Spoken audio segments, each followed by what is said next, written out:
अरे दोस्त, महीने गुजर गए, हम अभी भी बात किया करते थे। अब मुझे कोई शक नहीं था कि उससे मुझे बेहद प्यार हो गया है। उसने अपने प्यार का इजहार कई बार किया, पर मैंने कभी भी उसको नहीं कहा कि मुझे भी उससे प्यार है। और होता भी कैसे, मैं किसी और से जो प्यार करता था। यह बात तो वो भी समझ रही थी कि हमारा रिश्ता सिर्फ फिजिशियल रह गया था। अब आलम यह था कि मैं उससे मिलना चाहता था, यह जानते हुए कि मुझे उससे प्यार नहीं है, ना ही मैं कोई कमिटमेंट दे सकता था उसे। और फिर एक दिन मैंने उसको सब कुछ सच सच बता दिया। उसका दिल टूट गया। मैंने उसे समझाया कि मैं यह बात उससे छुपा भी सकता था, और चाहता तो उसे धोखा भी दे सकता था। उसने मेरी इस बात को समझा। दिन बीतते गए, अब मुझे उसके साथ ज़रूरत पड़ने लगी। मैंने उससे इस बात का इजहार नहीं भी किया।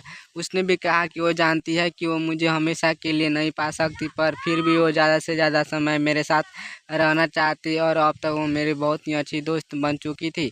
वो दोस्त जिससे मैं अपनी हर एक बात शेयर कर सकता था। दिन जैसे जैसे बीते रहे थे, हमारे मिलने की तड़प और बढ़ रही थी। इस बार प्लान यह था कि हम घर के पास ही कहीं जाएंगे, ताकि हम ज़्यादा से ज़्यादा बात एक एक दूसरे के साथ बिता पाएँ। फिर वो दिन आ गया जब हम मिले।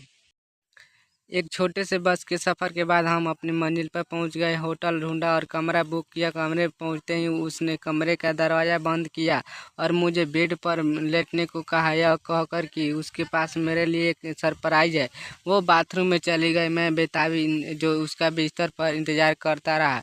वो इंतज़ार जो शायद मेरी ज़िंदगी का सबसे बड़ा इंतज़ार था। जो आखिर वो बाथरूम से निकली। उसने सिर्फ एक बेस्ट बनियान पहनी हुई थी।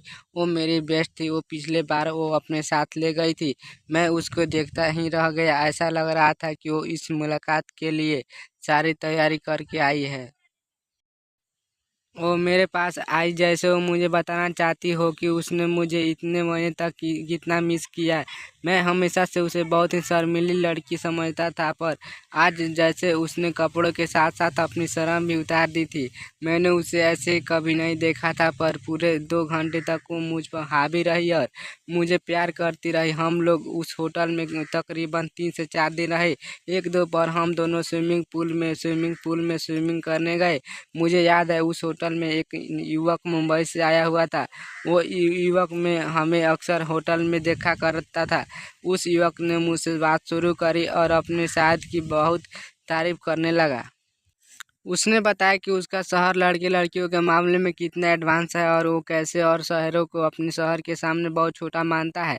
फिर उसने मुझसे पूछा कि हमारी शादी को कितना समय हो गया है। मैंने बड़ी ही विनम्रता से कहा कि हमारी शादी नहीं हुई है। यह सुनकर उसके तो जैसे होश ही उड़ गए। शायद उसने उम्मीद नहीं की थी कि हम शादीशुदा न होते हुए भी एक साथ रह रहे थे। अब उसका बड़े शहर वाला घमंड तोड़ना मुझे अच्छा लग रहा था। दिल ही दिल में मैं बहुत खुश था। दोस्तों, आज की यह वीडियो आपको कैसी लगी? अच्छी लगी तो एक लाइक ज़रूर कीजिएगा। चैनल को भी सब्सक्राइब कर लीजिएगा, क्योंकि हमारे चैनल पर ऐसे ही आपको स्टोरी से वीडियो रिलेटेड देखने को मिलेगी। मिलते हैं नेक्स्ट वीडियो में, तब तक के लिए जय हिंद, जय भारत दोस्तों।